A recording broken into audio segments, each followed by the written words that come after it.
Bem-vindo ao podcast Café com o CRM, uma iniciativa do CRM Maranhão.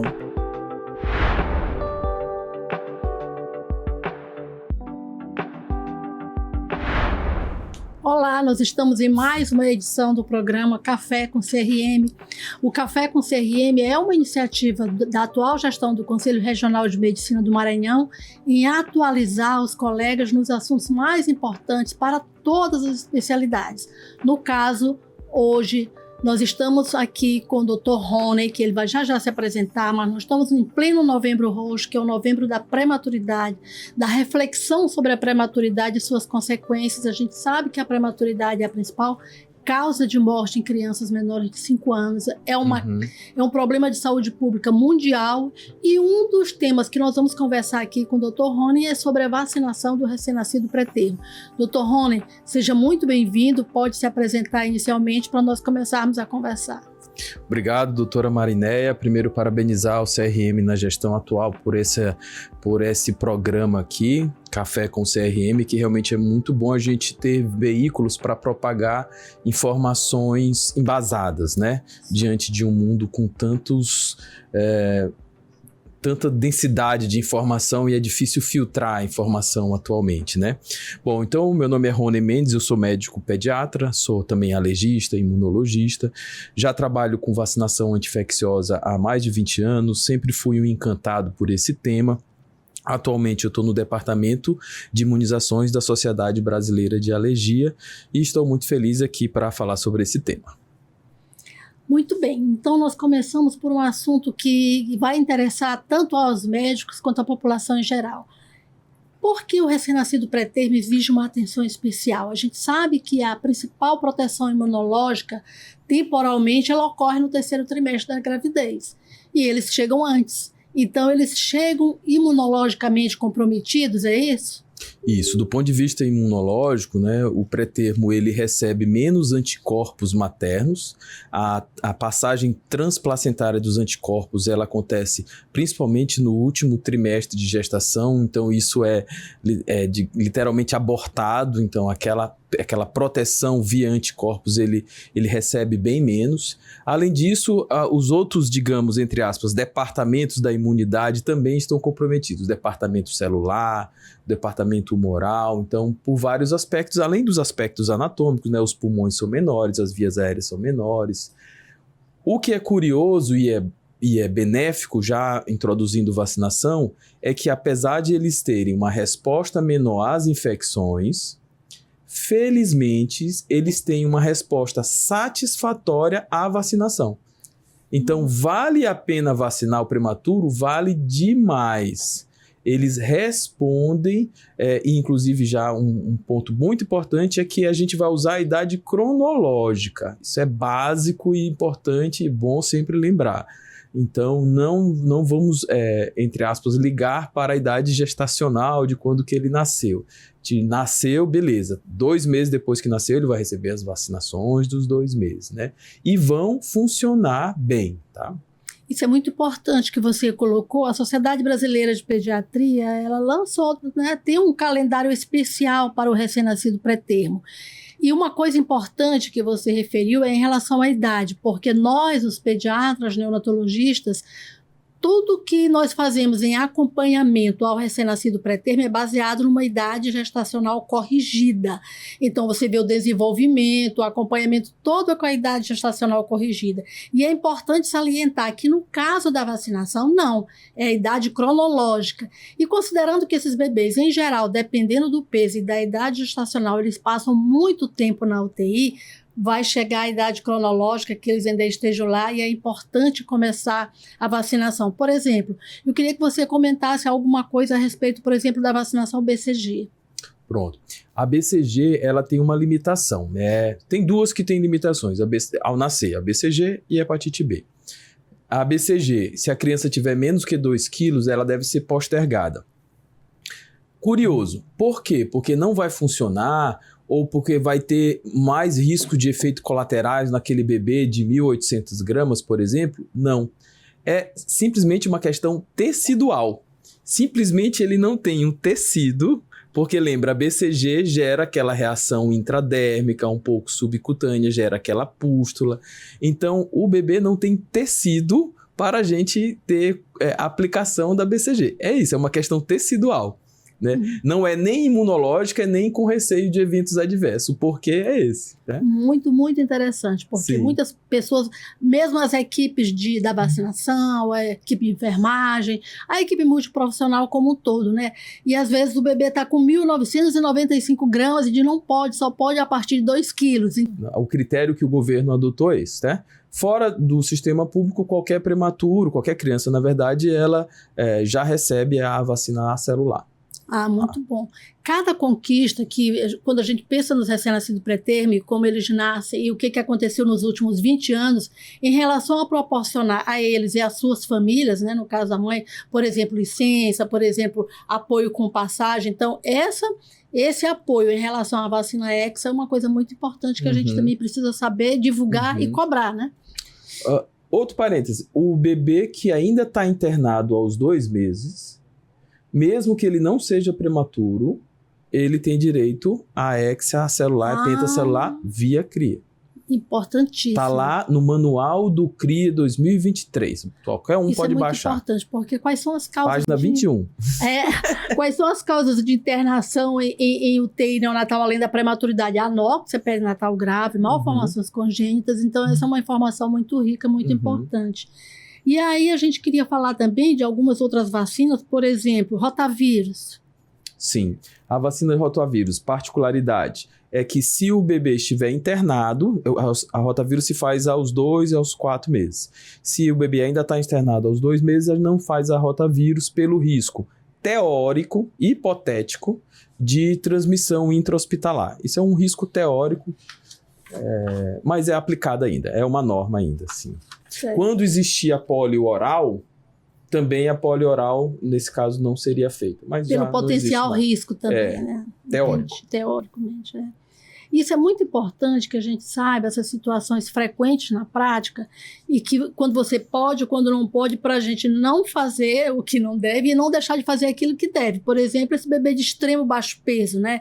E saber a idade gestacional, que não é muito simples saber a idade gestacional. É muito... O padrão ouro é a ultrassom das primeiras 14 semanas, que nem sempre as famílias têm acesso a isso. O peso... Confunde muito também bebê de baixo peso com bebê pré-termo, né? Com bebê prematuro. Abaixo de 2.500 gramas é baixo peso, mas está na UTI por um desconforto. Então, na vacinação do recém-nascido pré-termo, inclui todos esses casos, bebê baixo peso, bebê, como você acabou de falar, outros casos que não a prematuridade? Sim, tem critérios que colocam a idade gestacional coloca o peso, por exemplo, abaixo de 1.500 gramas. É seguro fazer as vacinas em bebê com esse baixo peso? Sim, são seguras, né? Eu já tinha falado que elas são eficazes, né? Sim. E aí agora vamos falar do quesito segurança, né? O bebê tem maior risco de ter o bebê prematuro tem maior risco de eventos adversos por ser prematuro? Não, exceto o que a gente já falou da vacina pertussis aqui e essa particularidade de fazer a celular. Só essa. Então, a vacina influenza tem mais risco dele? Não. A vacina contra o pneumococo, rotavírus, meningococo, eles têm mais risco de ter eventos adversos? Não. Hepatite B, BCG, não. A exceção é essa do pertussis. Em relação ainda à segurança e o pertussis, é recomendável vacinar os profissionais de saúde, os familiares? Bom, aí a gente entrou no tópico vacinação dos conviventes, né? Sim. Antigamente chamava mais contactante dos conviventes.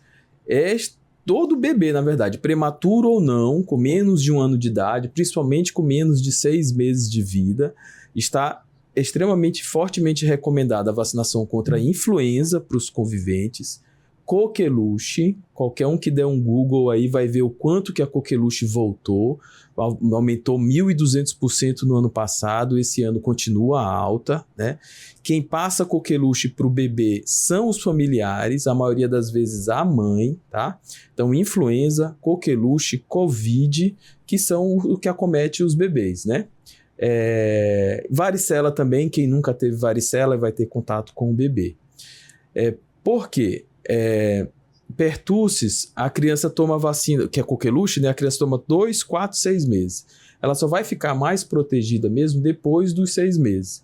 Então, a mortalidade nos bebês prematuros e não prematuros é bem maior no primeiro semestre de vida, por esses vírus, influenza, pela bactéria pertussis que causa coqueluche, pela Covid. Então, eu até brinco dizendo assim, só beija se vacinar.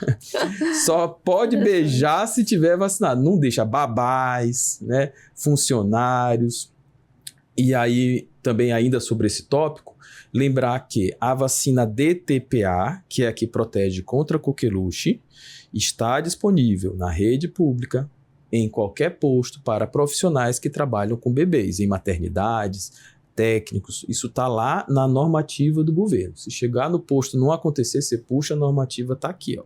Profissional de saúde, ou seja, todos os funcionários do materno infantil, todos os funcionários da Benedito Leite, todo mundo, a cada 10 anos deve receber a vacina contra coqueluche, tá? Porque o adulto, ele tem uma coqueluche branda. Então ele tem um cough aqui, outro ali, Ninguém passou sabe o que é. 2 semanas com um cough e para ele foi só um cough. E o bebê pode morrer de coqueluche.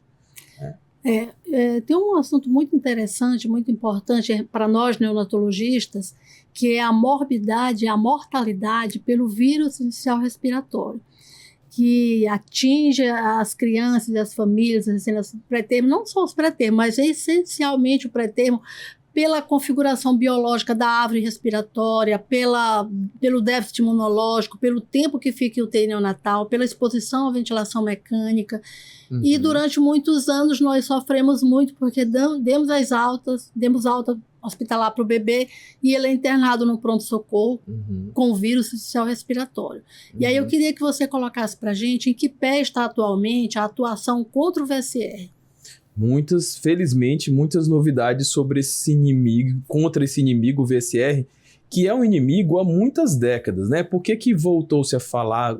Primeiro que aumentou a incidência depois da pandemia, né? Esse rearranjo dos vírus no mundo, e também porque agora a gente tem o que fazer. Antes a gente sempre soube, ter uma ideia, houve uma tentativa de uma vacina contra o VSR na década de 50, 60, já em bebês, que não deu certo. Então o VSR já dá trabalho há muito tempo, né? Quando a gente não tem muito o que fazer, a gente não vê muito falar do vírus. Um vírus agora que tem causado bastante internação, o rinovírus.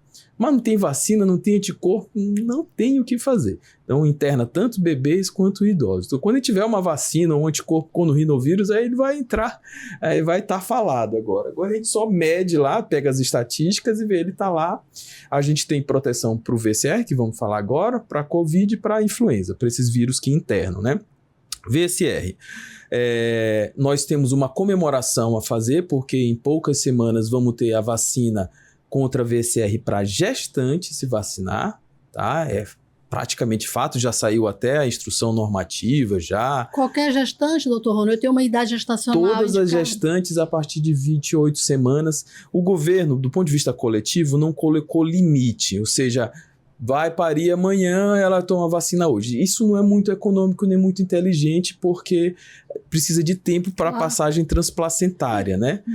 Agora, do ponto de vista coletivo, o governo colocou assim, a partir da 28ª semana. Fica aqui a minha dica de não deixar perto do parto. Então, fez 28 semanas, vacinar logo, porque vai passar mais anticorpo pro bebê. Se aos 2 meses de vida essa criança ainda está internada, ela pode e deve receber as vacinas dos 2 meses. No caso, a pneumo 10, a rotavírus não pode, certo? Sim. Ela recebe a pneumo 10 e a hexa acelular. Ótimo. Aos 2 meses, né? Se aos 3 meses ela ainda pode estar internada? Pode, né? Pode. 3 meses. Desculpa a minha falta de experiência. Não, já faz tempo que eu não vou numa UTI neonatal. Aos 3 meses... Graças a vocês que salvam milhares de vidas diariamente. Aos 3 meses, ela recebe a vacina meningocócica, normalmente, mesmo que ela receberia se estivesse no posto. Então, faz a vacinação convencionalmente. Saindo, realmente precisa ter, idealmente seria essa comunicação, né? Se a gente tivesse um posto de vacinação mais voltado para o prematuro, por exemplo, no materno ou na Marli, seria interessante ter essa visão mais voltada para o prematuro. Acho que era isso. Lembrar que o prematuro, então, ele é mais, me permita agora, ele é mais propenso a infecções por pneumococo. A gente tem a vacina Pneumo 10 da rede pública atualmente, que todo mundo sabe que ela precisa ser atualizada. Nós temos uma perspectiva de vir uma Pneumo 14 da Índia, mas atualmente a melhor que existe está na rede privada, que é a Pneumo Conjugada 20, tá? A Pneumo 10 é uma que urge essa atualização e há movimentos em relação a isso, certo? E o meningococo, aos 3 meses, tem como a gente ampliar a proteção também, ao invés de fazer só para o tipo C, pode fazer para o tipo B e a CWY. Esse comentário. Eu acho que, assim, depois eu vou deixar a palavra com você para você dar a sua mensagem, mas eu chamo a atenção para 2 coisas. Primeiro, é a comunicação, como eu falei, educação em saúde em relação às unidades neonatais e à UBS, que é onde eles serão acompanhados. Eles podem ter alta com 45 dias, 30 dias, e aí vai ser lá.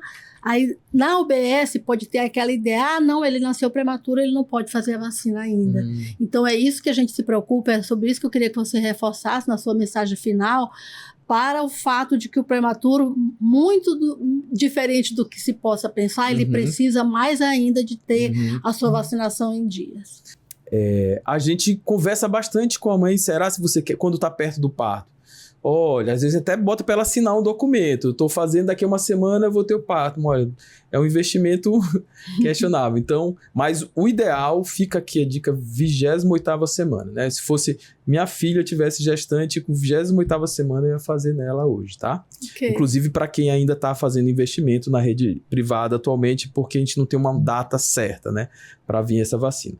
Continuando, então já temos o que comemorar. Então, os bebês vão nascer protegidos no primeiro semestre de vida. Então, essas gestantes vacinadas, a gente vai ter aí 70% de eficácia em evitar internação no primeiro ano de vida.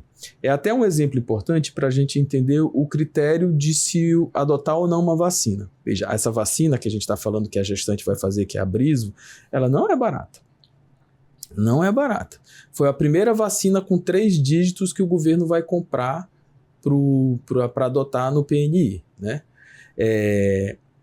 Só que o governo fez os cálculos, como você destacou muito bem, é uma saga de bebês internados no SUS e isso é muito caro. Então a Conitec fez os cálculos, olha, é mais barato eu vacinar as gestantes do que pagar com milhares de internações de bebês de áreas de UTI, intubação, etc. É um investimento, ou seja, é um investimento do dinheiro público vacinar as gestantes, de quão impactante é o VSR nos bebês, apesar do valor da vacinação, né? Do anticorpo, né? Não, estamos falando ainda da vacina. Estamos falando da gestante, beleza. Aí, para o prematuro em si, né? Nós atualmente já temos o anticorpo, aí vamos falar de anticorpo, não é vacina, já é a proteção imediata. É um anticorpo produzido especificamente contra aquele vírus, tá? Ele se liga no vírus, ele está lá esperando o vírus chegou, ele já se liga e impede a infecção. Esse anticorpo, hoje chamado Nirsevimab, ele já está disponível pela ANS para os prematuros. Então, prematuro que nasce hoje, o plano de saúde tem a obrigatoriedade de fornecer o Nirsevimab para aquele prematuro, ponto. Isso já é uma conquista atual. Para o SUS, temos... Aí a promessa ainda não saiu, a nota técnica. Mas é fevereiro, começa em fevereiro. Para fevereiro, isso, tá? Do Nirsevimab para todos os prematuros. Né? Abaixo de 37 semanas vai conceitualmente, né? Vai ter nas maternidades. Independente de sazonalidade, é importante a gente colocar aqui que o VSR... E até então, todas as ações, né, políticas públicas e tudo, era tudo baseado na sazonalidade, que é, dependendo do estado, aqui no nosso estado, no tempo das chuvas, né? De fevereiro a junho, as unidades de internação ficavam lotadas de criança com quadro respiratório, com síndrome respiratória aguda grave, que em sua grande percentual era pelo VSR. E em relação aos prematuros, a gente usava o palivizumab, 5 doses, entendeu? Altamente falho, porque a paciente pode não voltar e pode não ter acesso. Enfim, era muito falho, apesar de que era uma tentativa, mas uma tentativa cara. Então vai ter uma mudança total agora com essa possibilidade do Nirsevimab. Isso. Então, o Nirsevimab vai ser, hoje ele está disponível, então, na rede privada para todas as crianças, todos aí prematuro ou não, ponto. Pela ANS para os prematuros, já está disponível, já está legalizado, digamos, e a partir de fevereiro no SUS para todos os prematuros. E vai ser, agora, para aquela criança cuja mãe não recebeu a Isso, Brismo. é importante colocar né? isso. Então, são duas estratégias. Vacinar a gestante, que é eficaz e é mais barato do que o anticorpo monoclonal, o Nirsevimab. Se a mãe não se vacinou, aí a criança vai receber o Nirsevimab. Se bem que, dependendo da prematuridade, pode não ter tido tempo, aí vão ter por isso que vai ter as condições. As condições para usar. Para usar, muito importante. Então, eu queria que a gente conversasse agora a respeito, mais ou menos, no nosso estado. Quais são os principais desafios? A gente está falando muito de pré-natal, está falando muito de registro, está falando muito de informação para ter acesso à Hexa, por exemplo. Então, como é que você acha que aqui no nosso estado nós estamos organizados para que isso seja realmente assegurado? Uhum. Você tem alguma ideia disso? Sim. Aí é uma ideia realmente, então eu não trabalho diretamente em rede pública de vacinação, né? Estudo o tema diariamente, mas não estou ali na lida do serviço público. Mas o que eu percebo, sim, um esforço da vigilância responsável pela vacinação. Um que eu quero destacar e que a gente precisa melhorar é no CRIE, que é o Centro de Referências de Imunobiológicos Especiais, que atualmente funciona no nosso materno infantil, e existe para o imunodeficiente. Existe para o HIV, para o transplantado, para o prematuro, para o falciforme. Então, os médicos precisam ter mais conhecimento sobre os critérios que estão lá no Manual do CRI. Volto a dizer, está disponível na internet, Manual do CRI 2023, tem lá vacinação para oncológico, quem fez transplante, para o prematuro. Então, isso eu consigo afirmar que é algo que precisa ser mais utilizado. É um tesouro que a gente tem em potencial apenas. Em potencial apenas. E existe para o imunodeficiente. Certo. Eu queria reforçar, então, a respeito da vacinação do prematuro em relação a quando chegar perto da alta, né? Ter assegurado quais as vacinas que ele já teria indicação de fazer, o registro, a conexão com a atenção primária, que é para onde ele deve ir, onde ele deve ser acompanhado, e também que nós tenhamos, eu queria até saber se a gente tem um número em relação ao PNI, né? Se a gente tem quantos prematuros nascem, quantos estão com o esquema em dia, né? Qual a cobertura para esses recém-nascidos pré-termo, que eu não tenho ideia desses números, mas que eu acho que é muito importante. Tem alguma outra informação a respeito da hepatite B? Eu vejo que às vezes as pessoas ficam em dúvida em relação à hepatite B. Não existe nenhum questionamento a respeito? Lembrar que se a mãe tem hepatite B, né, tem o exame mostrando hepatite B, essa criança ao nascer vai precisar receber a imunoglobulina específica para hepatite B e a vacina contra a hepatite B, né? E essa particularidade também. Bom, outra particularidade é a seguinte, as vacinas combinadas que se faz aos 2, 4 e 6 meses, né, elas já têm a hepatite B. Então, principalmente em clínicas privadas, a gente pode fazer com, a gente chama hexacelular aos 2, aos 4, aos 6 meses. Aí essa criança já recebe a hepatite B ao nascer e aos 2, 4, 6 meses dentro dessa vacina combinada. Ótimo, não tem no sistema público. Bom, excelente ponto, obrigado pela pergunta. Essa vacina, vamos falar dela, é a hexa-acelular e a penta-acelular. O que é acelular? É sem a célula. E que célula? Dessas 6 vacinas, a gente está falando da pertussis, do componente pertussis que causa coqueluche. Então, a acelular não tem a célula toda do pertussis, que é o que tem na vacina convencional da rede pública, ela é de células cheias, e essa acelular tem menos risco de efeitos colaterais, menor risco de febre, de crise convulsiva, que já são eventos raros, mas a acelular tem uma incidência menor ainda, tá? Os bebês prematuros também têm uma certa tendência com essa vacina pertussis de ter apneia, de ter a cianose. Então, também está no sistema público de saúde, no CRIE, as vacinas hexacelular e pentacelular para prematuros. Isso é muito interessante, porque essa é uma informação que faz toda a diferença, porque uma apneia e cianose, inclusive, é um diagnóstico diferencial, por exemplo, do risco infeccioso, de entrar com antibiótico, de modificar toda a situação clínica daquele bebê. Antes de concluir, eu vou puxar um assunto que é porque tem que ser falado no momento atual, que é vacinação e autismo. Rapidinho, né? Que está em voga aqui, né? Então, se você tiver um tempo para investigar mais, você vai ver que por trás dessa onda, dessa informação, tem muitos desejos escusos por trás disso, né? Pessoas que tinham uma vacina pronta e plantam o terror para depois dizer que a solução é aquela minha vacina que eu patenteei antes de plantar o terror. Então, patentei a vacina, planta o terror e para dizer eu sou o salvador da pátria, qual é? É a minha vacina que é a salvadora. Então, é vergonhoso o negócio, tá? Então, vacinação não causa autismo, é fácil comprovar isso. São centenas de milhares de crianças pouco vacinadas versus muito vacinadas. Vamos medir a taxa de autismo entre uma e outra? Não tem diferença, tá? Com a vacina onde tudo surgiu, tríplice viral, um estudo enorme na Noruega, pegaram uma coorte enorme de décadas de acompanhamento, vacinado ou não vacinado, sem diferença em relação ao autismo. Alumínio, né, que é a bola da vez agora, que já é um absurdo, porque num cafezinho, numa panela de alumínio, numa peixada que a gente come aqui, tem muito mais alumínio do que numa vacina, mas muito mais mesmo, né? Numa Coca-Cola enlatada tem muito mais alumínio que a gente toma toda hora. Então, mais estudaram vacinados com mais vacina com alumínio, não vacinados com vacina com alumínio, sem diferença nenhuma de autismo. Isso é robusto, é fato, certo?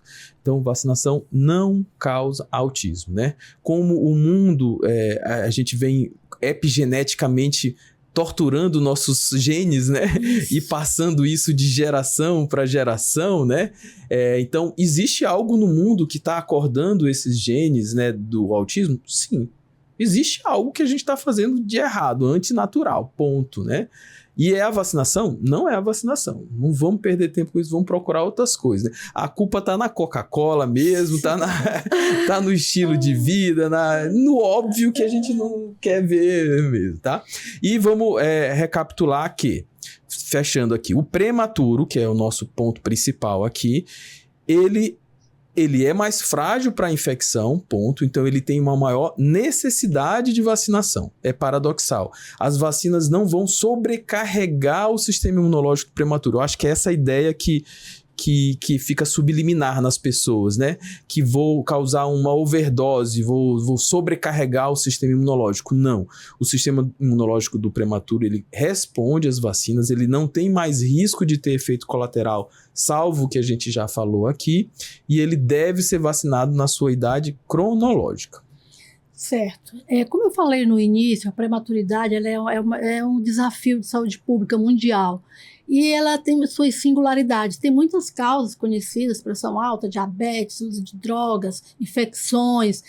Tem muitas causas, mas tem muitas causas desconhecidas. Você falou na epigenética, é o que mais se estuda hoje em dia para identificar causas que são desconhecidas. A importância do período perinatal, os estudiosos já dizem que desde muito antes já tem que estar estudando. Se você quer conceber, se você quer ter filhos, já tem que muito antes ter um modo de vida que preze pelo cuidado, né, na alimentação, no meio ambiente. Isso é muito importante. E a prematuridade, ela é consequência de tudo isso. E uma vez que ele nasce prematuro, há que haver os cuidados para que esse cuidado, esse acompanhamento seja um cuidado qualificado, que é na metodologia canguru, que é o bebê no contato pele a pele, que é no aleitamento materno, que é na garantia o vínculo e que é na vacinação do recém-nascido pré-termo. Então, dessa forma, a gente agradece muito a sua presença aqui.